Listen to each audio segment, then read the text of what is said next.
नमस्ते आप सभी को। आज हम पढ़ लेते हैं मैथिली शरण गुप्त द्वारा रचित कविता महत्ता। और मैथिली शरण गुप्त ने इसमें देशभक्ति से ओतप्रोत कविता लिखी है। उन्होंने भारतीयों के ओज परोपकारिता एवं सभ्यता का वर्णन इस कविता में किया है। और कविता जो है खड़ी बोली हिंदी में ही लिखी हुई है, तो इसलिए यदि किसी अन्य बोली में होती, जैसे ब्रज है, अवधी है या कोई भी अन्य क्षेत्रीय बोलियों में या हिंदी का ही जो है एक परिवर्तित रूप होता, तो उसका हमें अर्थ लगाने में थोड़ी दिक्कत होती। लेकिन इस कविता में हमें इसका सीधा सीधा अर्थ या व्याख्या लिखनी है। कविता सामाजिक समरसता के प्रसंग में सर्वाधिक भारतीय जो है राष्ट्रीयता से परिपूर्ण कविता दी हुई है। मैथिली शरण गुप्त ने इस कविता के माध्यम से यह स्पष्ट किया है कि हमारा अतीत कितना भव्य था, तथा अपने अतीत को स्पष्ट करते हुए पारस्परिक सद्भाव और आपसी एकता को प्रदर्शित किया है। भारतीय मृत्यु में भी अमरता के दर्शन होते हैं। ये कहने का अर्थ है कि जो हमारे देशभक्त थे, पराक्रमी साहसी लोग थे, वो मर जाने के बाद भी अमर हैं। और भारतीय सदा से ही शिक्षित और सभ्य रहे हैं। यद्यपि महाभारत का समर हुआ, फिर भी हम लोग विकसित हुए और यूनान जैसे देशों को भी हमने सभ्यता का पाठ पढ़ाया। अन्य देश सभ्यता और प्रगति को देखकर अचंभित है। भारत देवताओं के स्वर्ग से भी अधिक उन्नतिशील है, ऐसा इस कविता के माध्यम से कवि ने बताया है। तो हम सबसे पहले कविता पढ़ लेते हैं। जो पूर्व में हमको अशिक्षित या असभ्य बता रहे, वे लोग या तो अज्ञ हैं या पक्षपात जता रहे। यदि हम अशिक्षित थे, कहें तो सभ्य वे कैसे हुए? वे आप ऐसे भी नहीं थे आज जैसे हम हुए। ठीक है, तो पूर्व का मतलब है यहाँ पहले, अज्ञ का मतलब होता है अनजान या जो कुछ नहीं जानता है उसको अज्ञ बोलते हैं। इसके बाद ठीक है, आगे इसमें ऐसे कोई कठिन शब्द नहीं है कि पक्षपात का मतलब होता है भेदभाव करना, दूसरे के पक्ष में जाना। अब इसके हम संदर्भ में पढ़ेंगे तो प्रस्तुत पंक्तियाँ महत्ता नामक कविता से ली गई हैं और इसके रचयिता मैथिली शरण गुप्त हैं। प्रसंग में हमें लिखना है, यहाँ पर कवि भारत के प्राचीन गौरव का बखान करते हुए आज भी भारत को उच्च स्थान पर सुशोभित कर रहे हैं। या कवि जो है भारत के प्राचीन गौरव का वर्णन इस कविता के माध्यम से बता रहे हैं, ऐसा हमें प्रसंग में लिखना है। व्याख्या में हम लिखते हैं, तो व्याख्या में हमें क्या लिखना है? यहाँ जो लोग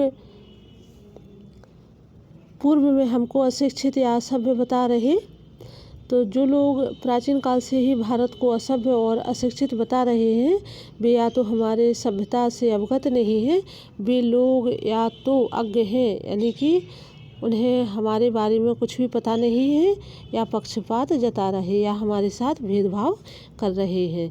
यदि हम अशिक्षित थे, कहें तो सभ्य वे कैसे हुए? तो कवि आगे कह रहे हैं कि यदि हम अशिक्षित थे तो वे फिर कैसे सभ्य हो सकते हैं, क्योंकि भारत से ही विविध प्रकार के ज्ञान अन्य देशों में पहुँचे हैं, ऐसा कवि कह रहे हैं। हम जितने सभ्य और ज्ञानी आज हैं, वे लोग स्वयं पहले उतने सभ्य और जानकार नहीं थे। कौन लोग? जो अन्य देशों के लोग थे।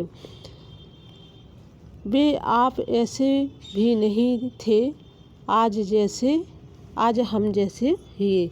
तो कवि कह रहे हैं कि यदि हम असभ्य और अशिक्षित थे, हमारे अंदर सभ्यता नहीं थी, तो फिर वे लोग सभ्य कैसे हुए?